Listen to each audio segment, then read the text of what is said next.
Hi friends, గాలిలో పెరిగిపోతున్న carbon dioxide వల్ల భూతాపం పెరుగుతోందని మనందరికీ తెలుసు.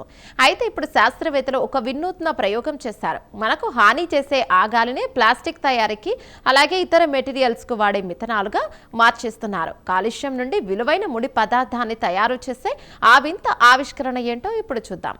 కానీ ఈ కొత్త విధానంలో ప్రతి ఇండియం పరమాణువు స్వతహాగా రసాయన చర్యల్లో పాల్గొని కార్బన్ డయాక్సైడ్ ను అత్యంత సమర్థవంతంగా మిథనాల్గా మారుస్తుంది. ఈ క్యాటలిస్ట్ ను తయారు చేయడానికి శాస్త్రవేత్తలు 2000 నుండి 3000 డిగ్రీల సెల్సియస్ అత్యధిక ఉష్ణోగ్రత వద్ద ముడి పదార్థాలను వేడి చేసి వెంటనే చల్లబరచడం ద్వారా ఆ ఇండియం పరమాణువులను స్థిరంగా అమర్చారు. ఈ పద్ధతి వల్ల క్యాటలిస్ట్ అత్యంత కఠినమైన పరిస్థితులను కూడా తట్టుకొని పారిశ్రామిక స్థాయిలో మిథనాల్ను ఉత్పత్తి చేయడానికి ఉపయోగపడుతుంది.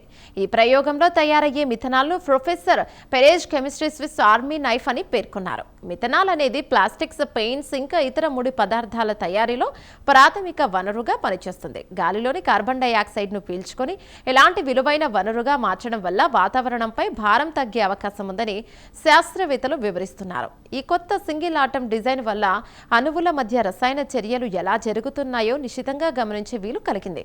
గతంలో ఈ ప్రక్రియను అర్థం చేసుకోవడం కష్టమయ్యేది, కానీ ఇప్పుడు విడి పరమాణువుల వల్ల ఆటంకాలు తగ్గి పరిశోధన సులభమైంది. దీనివల్ల భవిష్యత్తులో తక్కువ శక్తితో పర్యావరణ హితమైన ఉత్పత్తులను తయారు చేయడానికి మార్గం సుగమమైంది.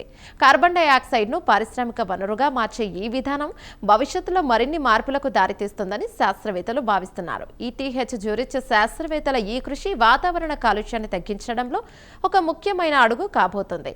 ఈ స్పెషల్ ఫీచర్ పై మీ అభిప్రాయాలను కామెంట్ ద్వారా తెలపండి. వీడియో నచ్చితే లైక్ చేసి ఛానల్ను సబ్స్క్రైబ్ చేయండి.